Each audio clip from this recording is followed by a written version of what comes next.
سفر میں اذان اور جماعت۔ مالک بن حویرث رضی اللہ عنہ کہتے ہیں کہ میں اور میرا چچا زاد بھائی آپ کی خدمت میں حاضر ہوئے تو آپ نے فرمایا کہ جب تم سفر پر جاؤ تو اذان اور اقامت کہو، پھر تم میں جو بڑا ہو وہ امامت کرائے۔ تو اس سے کیا پتہ چلتا ہے کہ قصر نماز کی بھی جماعت ہوگی۔ سفر میں دو نمازیں جمع کرنا یہ بڑا اہم مسئلہ ہے۔ ابن عمر رضی اللہ عنہ سے روایت ہے کہ رسول اللہ صلی اللہ علیہ وسلم دوران سفر ظہر اور عصر کو، مغرب اور عشاء کو جمع کرتے تھے۔ جمع کی دو صورتیں، جمع تقدیم، تقدیم کا کیا معنی ہوتا ہے؟ پہلے کرنا، اور جمع تاخیر، لیٹ کرنا، یعنی ظہر کے ساتھ عصر اور مغرب کے ساتھ عشاء کی نماز، یعنی پہلی نماز کے وقت میں دوسری نماز کو پڑھنا، وہ کیا کہلاتا ہے؟ جمع تقدیم، یعنی آپ نے پہلے ہی جمع کر لی۔ تاخیر میں عصر کے ساتھ ظہر اور عشاء کے ساتھ مغرب کی نماز پڑھنا۔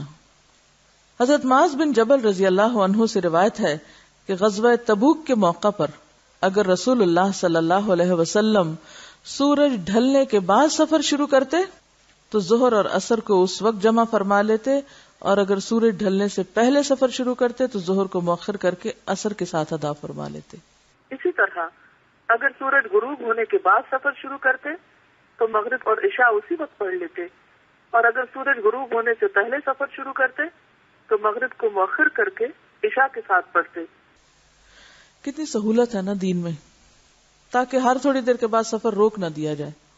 یہاں سے اگر آپ کو اسلام آباد بھی جانا ہے اور ہر نماز پہ آپ گاڑی رکوانا شروع کر دیں اور 50 لڑکیاں نیچے اتر کے نماز پڑھنا شروع کر دیں اور کچھ واش روم میں چلی جائیں اور کچھ رخصت کی وجہ سے کسی کھانے پینے کی دکان میں چلی جائیں، ان کو اکٹھے کرتے کرتے پھر 1 گھنٹہ لگ جائے۔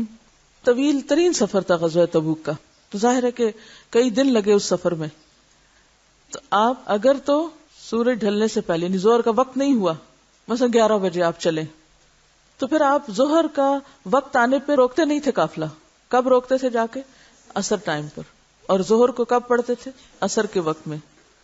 اور اگر سورج ڈھل چکا ہوتا، نماز کا وقت ہو چکا ہوتا، تو ظہر پڑھتے اور ظہر کے ساتھ عصر بھی پڑھ کے اور سفر شروع کرتے، پھر جا مغرب پہ روکتے ہوں گے یا اس کے بعد۔ سمجھ آئی کہ نہیں آئی؟ سب کو؟ جس کو نہیں آئی وہ ہاتھ کھڑا کرے تاکہ میں دوبارہ بولوں۔ غزوہ تبوک میں کئی دن کا سفر تھا۔ کتنے میل دور تھا؟ 600 کلومیٹر ہے شاید، یہ 700 کلومیٹر ہے۔ مدینہ میں ایک جگہ میں نے بورڈ پہ پڑھا تھا، مجھے یاد نہیں 600 یا 700 کلومیٹر، مائل دن مجھے معلوم، اس سے آدھے ہوں گے۔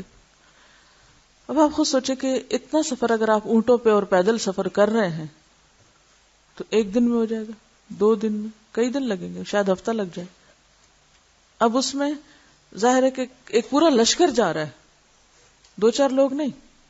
کتنے لوگ تھے جنگ تبوک میں؟ کسی کو یاد ہے؟ 30,000 صحابہ تھے، اور غزوہ تبوک جو تھا وہ طویل ترین سفر تھا۔ تو آپ سوچئے کہ 30,000 لوگوں کو اٹھانا بٹھانا، نماز کے لیے اکٹھا کرنا اور پھر دوبارہ ساتھ لے کے چلنا، اور اتنی دور تک چلنا کتنا کٹھن کام ہوگا۔ اسی لیے اس کو کیا کہا جاتا ہے؟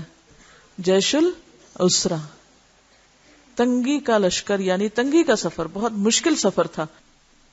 ذرا امیجن کریں تھوڑی دیر کے لیے کتنا بڑا کراؤڈ ہوگا، سارے جا رہے ہیں۔ اب ہے بھی ایک جنگ کا سفر، کوئی سپیکر نہیں، کوئی مائک نہیں۔ کیا یہ پاسبل ہوگا کہ ہر نماز کے وقت سب کو روک کے نماز پڑھائی جائے، پھر گھنٹے ڈیڑھ کے بعد اگلی نماز کا وقت آ جائے، پھر روک دیا جائے، پھر مغرب آ جائے، پھر روک دیا جائے، پھر عشاء آ جائے، پھر روک دیا جائے؟ بتائیں پہنچیں گے کب؟ اور یہ صرف اس سفر میں نہیں، ہر سفر میں یہ ہوتا ہے۔ سفر کو قطعۃ من العذاب کہا گیا ہے، اس کو میکسیمم طے کر کے پھر کسی جگہ آپ بریک لیں اور وہاں آپ دیکھ لیں کہ پچھلی نماز کو اگلی سے یا اگلی کو پچھلی سے کس کو کس کے ساتھ آپ کو جمع کرنا ہے۔ ٹھیک ہے؟ اور یہ اس دور میں ہی نہیں، آج بھی ایسے ہی ہوگا، کیونکہ آپ صلی اللہ علیہ وسلم نے یہ نہیں کہیں فرمایا کہ یہ صرف میرے دور کے لیے سہولت ہے۔ آج بھی ہم ان سہولتوں سے فائدہ اٹھا سکتے ہیں۔ اب آپ دیکھیے اس حدیث کی تائید اور کس نے کی ہے؟ معاذ بن جبل والی حدیث کی تائید ابن عباس کی حدیث سے ہوتی ہے، جسے بہقی نے روایت کیا اور اسے صحیح کہا ہے۔ مزید اس بارے میں ابن عمر اور انس رضی اللہ عنہما سے بھی روایات مروی ہیں۔